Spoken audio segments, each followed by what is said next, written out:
Okay, it's just me again, Bruce. I am updating my devlog, lost track which one, but another breakthrough, this time on the Android side with Whisper. Today is basically, what day is it? It is Tuesday the 29th at 7:44 p.m. Central Time. So I what I did is I was able to get Whisper running on Android on a standalone project.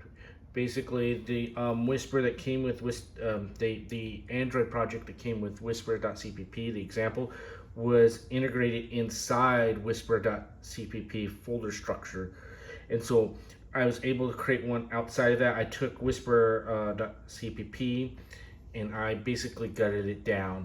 I so I took that and I basically stripped it down and kind of made it a core, where it's just essential files. Dropped that into a project, created a library around it, then extract things from using an example as project to help me and guide me. Make the adjust the JNI.c file, which is the bridge. It's kind of like C code, but it's a bridge between the C++ and Whisper and the API level on the Whisper.header file.h to the Android side. So I had to make sure that's connected, and then I then wrote in the Kotlin side, adjust some things to make sure that that code is calling the jn.i.c file, get into Kotlin, and then I made an abstraction layer above that, and then an API layer.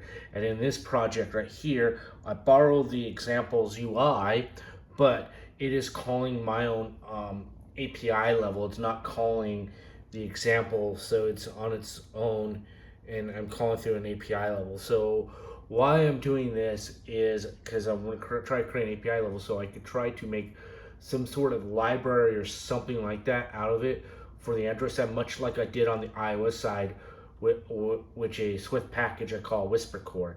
I created a framework, used the Whisper framework, bundled them together, and then got iOS working that way.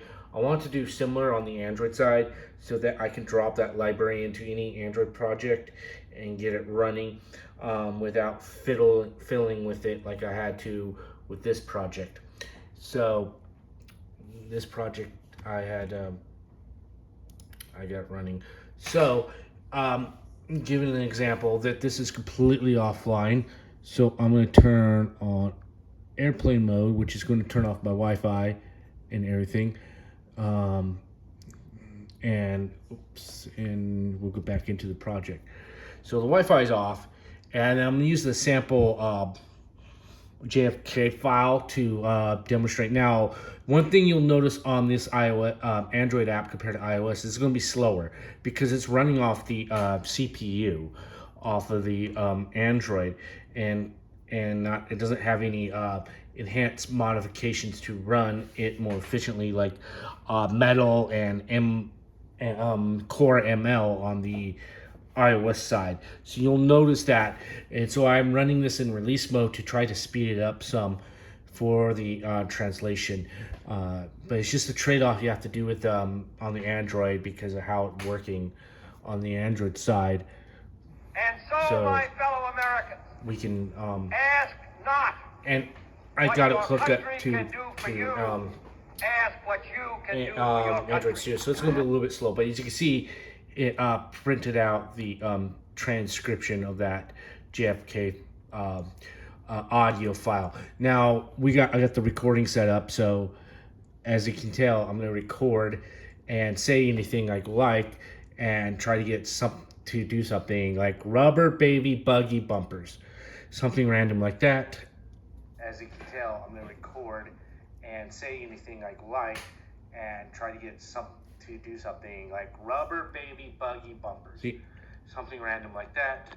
See, you can see the transcription right here. And if you want to, I'll bring it a little bit closer since it might be too small. So this is the JFK transcription and then this is the transcription I just said. So not terribly bad.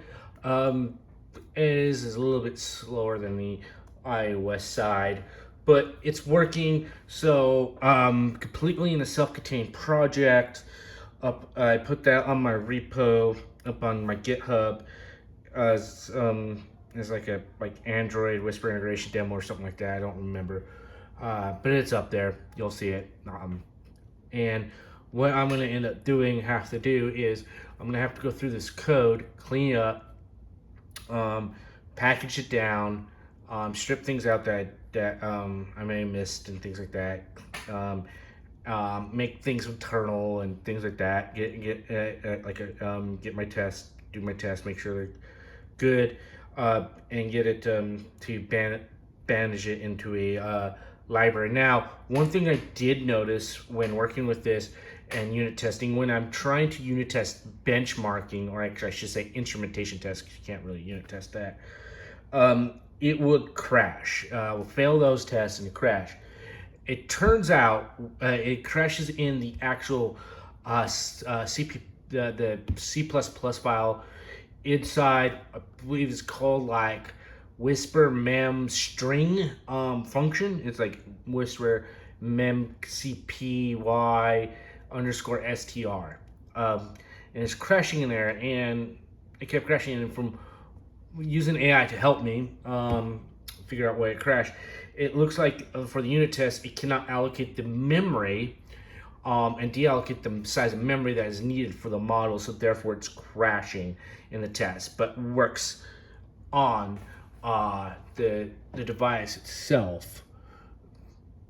So obviously it's in release. I forgot. I put debug build around the benchmark because it's like my Whisper core. I did that so it could be only for developers. So that's why the button is pretty much broken. And I'll see it right here in my thing. Yeah, bookmark is essentially skipping. So if you see that, benchmark only available in debug build skipping. So that's why the benchmark button doesn't work on this, but got it working on Android. I just need to, like I said, go by, clean up the code, make sure everything works, double test it, and then package it into a framework. So proof that the Android side is working and the iOS side.